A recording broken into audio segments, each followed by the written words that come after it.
चौबेपुर नामक गांव में भोलू नाम का एक मूर्तिकार रहता था। वो अपनी कला से सुंदर मूर्तियां बनाता था, लेकिन उसकी कला को कोई नहीं पहचानता था। भोलू और उसकी बीमार माँ एक किराए के घर में रहते थे। उनकी आर्थिक स्थिति बहुत खराब थी। एक दिन मकान मालिक सेठ धनीराम आया और भोलू से किराया मांगने लगा। भोलू, अरे भाई किराया दे, कब तक ऐसे टालता रहेगा? हैं? जल्दी किराया जमा कर, नहीं तो मैं तुम दोनों को इस घर से निकाल दूंगा, समझा? सेठ जी, थोड़ी मोहलत दे दीजिए। मेरी मूर्तियां बिक नहीं रही हैं और माँ की तबीयत भी ठीक नहीं रहती। भोलू, मुझे कोई बहाना नहीं चाहिए, हैं? अगर किराया नहीं मिला तो कुछ दिन में तुम दोनों सड़क पर हो गए। सेठ धनीराम ने चेतावनी दी और चला गया। भोलू घर के कोने में बैठकर सोचने लगा। मैं इतनी सुंदर मूर्तियां बनाता हूँ, फिर भी कोई नहीं खरीदता। पता नहीं मेरी किस्मत कब बदलेगी। माँ का इलाज मैं कैसे करवाऊंगा और कहाँ लेकर जाऊंगा? अगली सुबह भोलू ने तय किया कि वो अपनी मूर्तियां बेचने के लिए बाजार जाएगा। वो सुबह से लेकर शाम तक बैठा रहा, लेकिन एक भी मूर्ति नहीं बिकी। आज तो एक भी मूर्ति नहीं बिकी। समझ नहीं आ रहा क्या करूं। माँ को भी डॉक्टर के पास ले जाना है। मन ही मन बड़बड़ा रहा था। जब वो मूर्तियां समेट कर जाने ही वाला था, तभी एक व्यक्ति वहां पहुंचा। भैया, एक मूर्ति दे देना मुझे, और हाँ, मूर्ति ऐसी देना जो बच्चों को पसंद आए। कल मेरी भतीजी का जन्मदिन है, तो मैं सोच रहा हूँ कि उसे मूर्ति भेंट दे दूं। भोलू ये सुनकर बहुत खुश हो गया और एक सुंदर मूर्ति उस व्यक्ति को दे दी। उस व्यक्ति ने कुछ पैसे दिए और वहाँ से चला गया। हाँ चलो, कुछ तो बिक्री हुई। भोलू घर जाने ही वाला था कि तभी एक दूसरा व्यक्ति वहाँ आ गया। उसके साथ एक बकरी थी। अरे भाई, अरे मैं दूसरे गांव से आया हूँ और मैं इस बकरी को बेचना चाहता हूँ। ये बकरी मुझे जंगल में मिली थी, पर ये दूध नहीं देती है। मुझे पैसों की बहुत जरूरत है, तो तुम्हारे पास जितने पैसे हो तुम मुझे दे दो और इस बकरी को ले लो। अरे भाई, तुम दूसरे गांव के हो? हाँ, आपने बिल्कुल सही पहचाना। मैं दूसरे गांव का व्यक्ति हूँ। हाँ, लेकिन तुम इस गांव के व्यक्ति होते ना, तो तुम मुझे बकरी खरीदने को हरगिज नहीं कहते, क्योंकि इस गांव के सभी लोग मेरी स्थिति से अच्छी तरह से वाकिफ है। वो व्यक्ति बहुत ही उदास हो रहा था। भाई, मुझे पैसों की जरूरत है और मैं इस बकरी को चारा भी नहीं खिला पा रहा हूँ। भोलू चौंक गया। वो बकरी की ओर देखने लगा। बकरी बड़े ही गौर से भोलू को देख रही थी। उसकी आंखों में एक विशिष्ट उदासी थी। भैया देखो, आज सुबह से मेरी यही कमाई हुई थी। अगर इतने में तुम्हारा काम चल जाए तो ये लो, और हाँ, अगर तुम चाहते हो तो बकरी को भी अपने साथ ले जा सकते हो। वो व्यक्ति तुरंत पैसे लेकर भोलू से बोला। नहीं नहीं भैया, बकरी को तुम ही रख लो। क्या करूँगा मैं? इतना कहकर वो व्यक्ति चला गया और भोलू उस बकरी को लेकर अपने घर आ गया। मगर भोलू उस दिन जब घर लौटा तो उसकी जेब में एक भी सिक्का नहीं बचा था। हाथ में वो बकरी थी जिसे वही व्यक्ति जबरदस्ती देकर चला गया। मेरे पास तो अब इतना भी नहीं बचा कि मैं आज रात को कुछ खा सकूं, और ऊपर से वो व्यक्ति मुझे जबरदस्ती मुझे तुम्हें दे गया। अब बताओ भला मैं तुम्हें क्या खिलाऊं? कोई बात नहीं, आज से तुम ही मेरे नए मालिक हो। वैसे भी मुझे इस समय भूख नहीं है। बकरी के मुंह से इतनी शुद्ध भाषा सुनकर भोलू चौंक गया। अरे बाप रे, बकरी तू तो बिल्कुल इंसानों की तरह बात करती है। अरे मैं तो चौंक ही गया कि मेरे सामने बकरी बोल रही है या कोई इंसान। मैंने तुमसे इसीलिए बात की क्योंकि तुम मुझे अच्छे लगे। जिसने मुझे बेच दिया उससे मैंने कभी बात नहीं की। वो बहुत ही जल्दबाजी निराश इंसान था, मेहनत नहीं करता था, बस रातों रात अमीर बनने के सपने देखता था। लेकिन फिलहाल अब मुझे सपने देखने पर मजबूर कर रहे हैं। इतना कहकर ना जाने क्यों भोलू ने अपने जीवन की सारी कठिनाई उस बकरी को बता दी। तुम एक बहुत अच्छे कलाकार हो और तुमने जो मुखिया के सामने 1 महीने में 1000 स्वर्ण मुद्राएं कमाने की हामी भरी है ना, वो बहुत ही हिम्मत की बात है। तुम जरूर सफल होंगे, देखना। अरे सफल क्या होंगे? मुझे तो अपनी सफलता के दूर दूर तक कोई आसार नजर नहीं आ रहे हैं। तुम्हारी सहायता करूंगी। मैं तुम्हें मूर्तियों के कुछ ऐसे गुण और बारीकियां सिखाऊंगी जिससे तुम्हारी कला और निखर जाएगी। फिर लोग तुम्हारी मूर्तियां खरीदेंगे, देख लेना। क्या बकरी, मतलब तुम मूर्तियां बनाने की बारीकियां भी जानती है? हाँ बिल्कुल। अच्छा एक बात बता, जंगल में तुम क्या कर रही थी? मुझे नहीं पता, मैं जंगल में कैसे गई। अगले दिन सुबह होते ही बकरी भोलू को मूर्तियों की कुछ बारीकियां बताने लगती है। भोलू ने ध्यान से उसे सुना और कुछ ही देर में एक सुंदर मूर्ति तैयार हो गई। अरे वाह, ये तो पहले से भी बहुत बेहतर है। भोलू और रानी मिलकर वो मूर्ति लेकर बाजार गई। कुछ देर में एक ग्राहक आया जिसने अच्छे दामों में वो मूर्ति खरीद ली। खुश होकर भोलू घर लौटा और एक अच्छा भोजन बनाया और अपनी माँ के पास गया। माँ, लो खाना खा लो, अब मेरी किस्मत बदल जाएगी। ये लो रानी, ये लो, थोड़ा सा तुम खाओ, थोड़ा मैं खाता हूँ। आज की कमाई तुम्हारी वजह से हुई है। मैंने तो बस तुम्हें थोड़ी सी बारीकियां बताई है, आगे आगे देखो होता है क्या। हाँ, अब तो मुझे विश्वास होने लगा है कि मेरी किस्मत जरूर बदलेगी। उस दिन के बाद रानी रोज भोलू को मूर्तियां बनाने की नई नई बारीकियां सिखाने लगी। भोलू की कला निखरती गई और कुछ ही दिनों में उसकी आमदनी अच्छी हो गई। एक दिन भोलू उदास बैठा हुआ था। उसकी आंखों में चिंता की परछाई थी। क्या हुआ भोलू, अब तो तुम्हारी आमदनी भी ठीक ठाक हो गई है। क्या बताऊं रानी, आमदनी तो हो रही है, लेकिन सेठ धनीराम ने मुझे केवल 1 माह का समय दिया था। अब उसमें बस कुछ ही दिन बचे हैं और मैं अभी तक मुश्किल से 20 स्वर्ण मुद्राएं ही जमा कर पाया हूँ। बाकी 980 अभी जमा करना बाकी है। तुम फिक्र ना करो, मेरे दिमाग में एक विचार आया है। तुम मेरी बात मानो तो मैं तुम्हें 1 लाख स्वर्ण मुद्राएं दिला सकती हूँ। क्या 1 लाख? ऐसा कैसे संभव है? सब संभव है, बस तुम मेरी बात मानो। हाँ, मैं तो बिल्कुल तैयार हूँ, लेकिन हाँ, मुखिया जी ने एक और शर्त रखी थी कि वो 1000 स्वर्ण मुद्राएं मुझे सिर्फ और सिर्फ मूर्तियां बेचकर कमानी है। अब देखो, अगर तुम्हारा कोई और तरीका है तो माफ करना, मैं वो नहीं मानूंगा। ओहो, मेरा उपाय भी मूर्ति से ही जुड़ा है। मैं जिस विशेष मूर्ति की बात कर रही हूँ ना, अगर तुम उसे वैसा का वैसा बनाओ और जहाँ मैं कहूँ वहाँ ले चलो, तो मुझे विश्वास है कि वो मूर्ति बहुत अच्छे मूल्यों में बिकेगी। भोलू ने हाँ में हामी भर दी।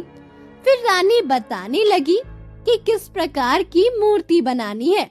रात भर मेहनत कर भोलू ने एक सुंदर डाकू सरदार की मूर्ति तैयार की। ये मूर्ति तो वाकई में किसी डाकू सरदार जैसी लगती थी। रानी, क्या तुमने कभी इस डाकू सरदार को देखा है? ओहो, वो सब तुम छोड़ो। अब तुम उस मूर्ति को लेकर डाकू सरदार अर्जुन की गुफा में जाओ। मैं भी तुम्हारे साथ चलती हूँ। कौन हो तुम? सरदार, मेरा प्रणाम स्वीकार करें। मैं एक मूर्तिकार हूँ। मैंने अपने लिए एक विशेष मूर्ति बनाई है। यदि आप उसे देखेंगे तो मुझे विश्वास है कि आप प्रसन्न होकर मुझे 1 लाख स्वर्ण मुद्राएं का इनाम देंगे। ओहो, ऐसा क्या है उस मूर्ति में? चलो दिखाओ। भोलू ने धीरे से मूर्ति को सामने खड़ा कर दिया। डाकू अर्जुन सिंह की आंखें मूर्ति को देखकर भर आई। अगले ही क्षण उनका चेहरा क्रोध से भर उठा। तुमने इस मूर्ति को किसके कहने पर बनाया? क्या तुम इसे पहचानते हो? माफ करिएगा सरदार, लेकिन मैं इन्हें नहीं जानता, न ही मैंने इन्हें कभी देखा है। तुम कभी इनसे मिले हो? साफ साफ बताना, झूठ मत बोलना। नहीं सरदार, मैं इनसे कभी नहीं मिला। अरे तो फिर तुमने इसकी हूबहू मूर्ति कैसे बना ली? रानी जो अब तक चुप बैठी थी, फुसफुसा के भोलू से बोली, मेरा नाम मत लेना, बस यही कहना कि सरदार तुम्हारे सपनों में आया था और उसने कहा था डाकू सूरजभान मूर्ख है, मेरी मूर्ति बनाओ और उसे दिखाओ जिससे कि उसकी मूर्खता दूर हो जाए। अबे ये तो क्या बकवास कर रही है? अरे मरवाएगी क्या? अगर स्वर्ण मुद्राएं चाहिए तो वही कहो जो मैं कह रही हूँ, कहो चुपचाप। तुम ये अपनी बकरी से मुंह लगाकर बातें क्यों कर रहे हो? इधर देख, सच सच बताओ कि तुमने ये मूर्ति क्यों बनाई है, बोलो। सरदार, कल रात डाकू सरदार मेरे सपने में आया था। उसने मुझसे कहा कि डाकू अर्जुन सिंह मूर्ख है, मेरी मूर्ति बनाओ और उसे दिखाओ जिससे उसकी मूर्खता खत्म हो जाए। डाकू अर्जुन सिंह का चेहरा अब पूरी तरह लाल हो चुका था। मूर्ख, तू जानता भी है तूने आखिरकार किसकी मूर्ति बनाई है? डाकू ने क्रोध में अपने साथियों की ओर देखा। साथियों, इस मूर्ख को तुरंत कारागार में डाल दो, तुरंत ले जाओ उसे। भोलू को रानी सहित कारागार में डाल दिया गया। रात भर वो बेचैनी से जागता रहा।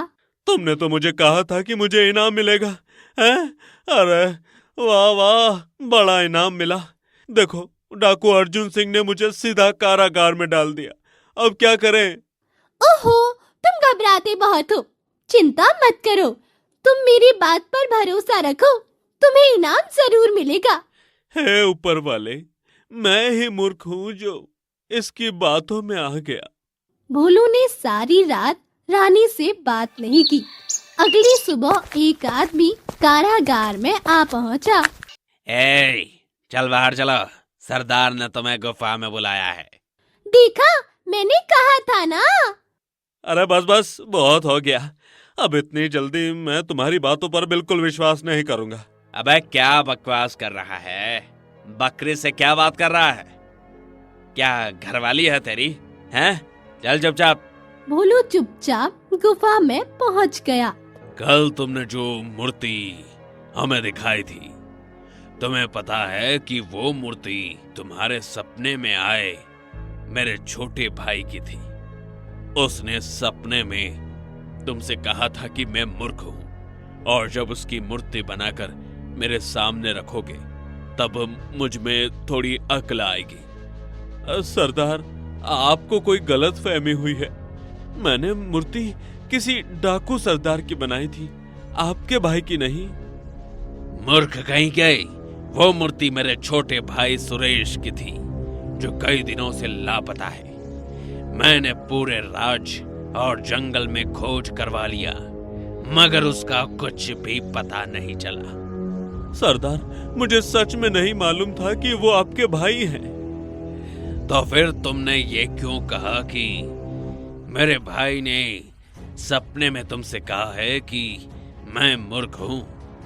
अरे ये शब्द वही है जो मेरा भाई हमेशा मुझसे मजाक में कहा करता था। अब सीधी तरह से बता, तूने मेरे भाई को आखिरी बार कहाँ देखा था? अगर नहीं बताया ना तो अभी के अभी फांसी पर लटका दूंगा। चल बोल। सरदार, कृपया करके मेरी बात सुनो। मैं सच कह रहा हूँ, मेरी बात पर विश्वास कीजिए। ना तो मैं आपके भाई को जानता हूँ और ना ही आपको, और उस बीच की बातों को भी मैं नहीं जानता। दरअसल बात ये है कि कुछ दिन पहले मैंने इस बकरी को खरीदा था। इसी ने मुझे कहा था कि इसकी बताई गई आकृति की मैं मूर्ति बनाऊं और वो मूर्ति मैं आपको दिखाऊं। ये कहती है कि आपको प्रसन्नता होगी। मुझे नहीं पता था कि ऐसा कुछ होगा। क्या तुम इस बकरी की बात कर रहे हो? हाँ सरदार, ये बकरी इंसानों की तरह बात करती है। कल ये मुझे कह रही थी कि इसका नाम मत लेना, इसलिए मैंने नहीं कहा कि ये सब कुछ बकरी ने कहा है। बताओ, क्या तूने राजेश को देखा है? बोल। देखा है, लेकिन मैं बताऊंगी नहीं। फिर चाहे तुम भोलू को मार ही क्यों ना दो। सरदार नहीं। बस बहुत हो गया मूर्ख बकरी। मैं तुझे एक अंतिम मौका देता हूँ। बता, तूने मेरे भाई को कहाँ देखा है? बोल। मूर्ख मैं नहीं, मूर्ख तू है। तुझसे बड़ा मूर्ख इस संसार में नहीं है, मूर्ख कहीं का। ये सुनते ही डाकू सूरजभान ने बंदूक निकाल ली और बकरी पर वार कर दिया। उसी क्षण रंग बिरंगे प्रकाश में बकरी गायब हो गई और एक आदमी प्रकट हुआ। सुरेश, अरे ये क्या था? बड़े भाई, श्राप से मुक्त होने का यही एकमात्र उपाय था। दरअसल बात कुछ समय पहले की है। जब मैं जंगल में शिकार खेलने के लिए गया था, तो गलती से मैंने एक बकरी के जोड़ पर तीर चला दिया। एक बकरी मर गई। उस समय वहां पर एक बकरी थी। उसने गुस्से में मुझे श्राप दिया कि मैं भी बकरी बन जाऊं। रब ने उसकी सुन ली और मैं बकरी बन गया। और उस बकरी ने कहा कि मैं इस तरह ठीक हो सकता हूँ, इसलिए भोलू को वही शब्द कहे जिन शब्दों से मैं अक्सर आपको छेड़ा करता था, ताकि आपको मेरी याद आ जाए। मुझे पता था कि आप जल्दबाजी में भोलू को कारागार में बंद कर देंगे, और मैं ये भी जानता था कि भोलू डर जाएगा। जाहिर सी बात है कि कोई भी इंसान डर जाएगा और वो यही कहेगा कि मैंने आपको ऐसा कहने के लिए बोला था। और जब आप बकरी के रूप में मुझसे पूछेंगे तो मैं आपको कुछ कटु शब्द कहूंगा, तो आप गुस्से में आकर मुझ पर वार कर देंगे और उसी क्षण मेरा श्राप टूट जाएगा। डाकू अर्जुन सिंह ने सुरेश को गले से लगा लिया और रो पड़े। मेरे भाई, मैं सच में मूर्ख था, मुझे क्षमा करो। मेरे भाई, मुझे क्षमा करो। तुम भी भोलू, मुझे क्षमा कर दो। भोलू, तुमने मुझे मुक्ति दिलाई है। तुम्हें एक नहीं 2 लाख स्वर्ण मुद्राएं देता हूँ। सुरेश ने भोलू को 2 लाख स्वर्ण मुद्राएं भेंट की। भोलू तुरंत अपनी माँ के पास गया और उन्हें सारी बात बताई। माँ बहुत खुश हुई।